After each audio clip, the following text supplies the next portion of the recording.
कहता जो अन्य भाषा में बातें करता है वो अपनी ही उन्नति करता है। यूनानी भाषा में लिखा उन्नति का मतलब शरीर, शारीरिक उन्नति, आत्मिक उन्नति और प्राण की उन्नति। शरीर यानी पैसे की उन्नति, बिजनेस की उन्नति, फैमिली की उन्नति, बीमारियों में फ्री हो रहे हैं, डिलीवरेंस हो रही, शरीर की उन्नति हो रही। आत्मा की उन्नति मतलब प्रभु के बारे में पता चल रहा है, खुदावंद की ओर पहचान हो रही, पाप पे फतह हो रही। प्राण की उन्नति, प्राण सोल की उन्नति का मतलब ये है आपकी लाइफ की इमोशनल हीलिंग प्रभु आपको दे रहे हैं। इमोशनल हीलिंग, जो इमोशनली बीमार होता है वो शारीरिक बीमार से भी ज्यादा खतरनाक बंदा है। एक 10 बंदों से रिजेक्ट किया गया एक इमोशनल व्यक्ति जब 11वें असली और सही बंदे के पास भी जाता है वो तब भी अपनी रिलेशनशिप में स्ट्रगल करता है। लेकिन बाइबल कहती है अगर आप गैर भाषा बोले आप शरीर की उन्नति, आत्मा की उन्नति और प्राण तीनों की उन्नति आप लेंगे। पर अगर मालूम ना हो, अगर सिर्फ यही मालूम हो कि गैर भाषा का मतलब चलो बस, अगर यही मालूम है तो यही मालूम। गैर भाषा का सिर्फ यही काम नहीं, सिर्फ तालियां बजवाना काम नहीं।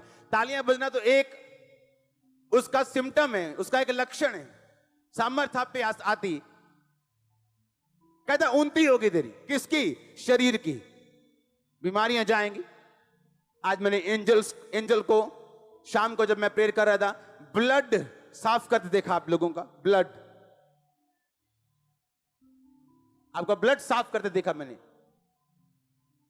आप जाएंगे जब रिपोर्ट्स करवाने, आपका ब्लड बच्चों की तरह प्योर आने वाला है। और ये आमीन ऊंचा और आशीष ऊंची। हालेलुया। आप समझ रहे कि नहीं? शरीर की उन्नति और किसकी उन्नति? आत्मा की। आपको बाइबल समझ नहीं आती थी, आप पढ़ते हो लेकिन समझ नहीं आती। लेकिन जैसे जैसे आप आत्मा में बढ़ते हो आपको बाइबल समझ आती है।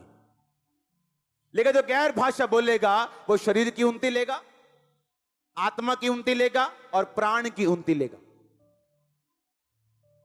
जब प्राण की उन्नति होती, आपकी फैमिली में, आपके क्लोज में, आपके दूर में जो रिलेशनशिप्स हैं आपकी, वो स्ट्रांग होती। मन मुटाव नहीं होता फिर फैमिली में। पता है ये राइट है, करना है, हस्बैंड को भी वाइफ को भी।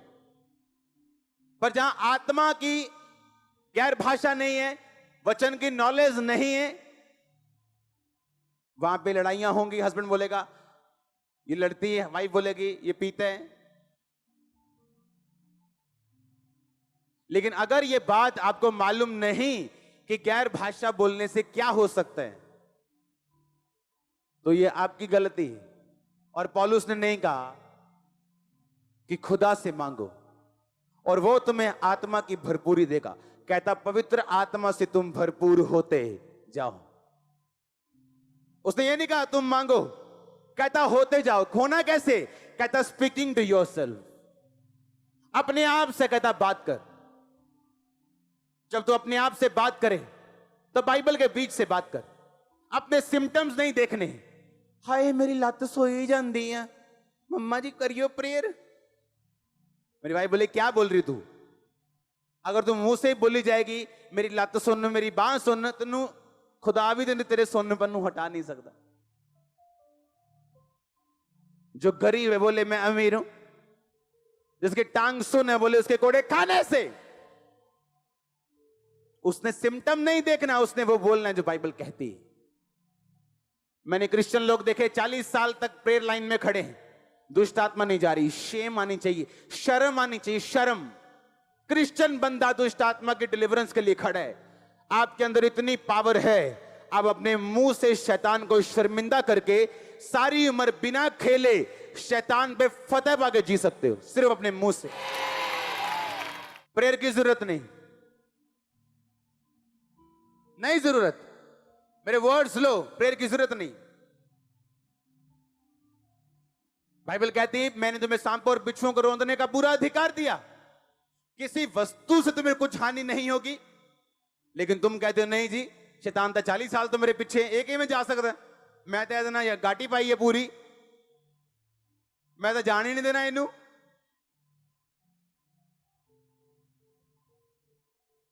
नहीं जी, 40 साल तो मेरे नाम में जादू की तई कहे ने। अगर आप अपने मुंह से बोलोगे आपके अंदर शैतान है, तो परमेश्वर उसे निकाल नहीं पाएगा। आपके अंदर कौन है, किसकी बेटियां हो, किसके बेटे हो, तो अंदर कौन है?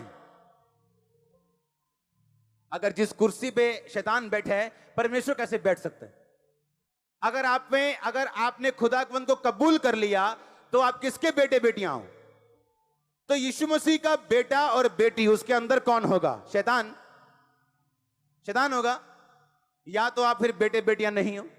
अगर बपतिस्मा ले लिया तो हो, तो अगर वो नहीं उठा, जबरदस्ती उठा दो उसको, और कभी ना बोलो मेरे अंदर शैतान है, क्योंकि आपको खुद काम करना है। आप पहले बोलो मसीह में आने से पहले मेरे अंदर शैतान नहीं है, वो कभी नहीं जाएगा। पर अब आप में पावर है, आपके मुंह में ताकत है। काम करना कैसे आपको समझाया गया है, छुटकारा कैसे पाना आपको समझाया गया है।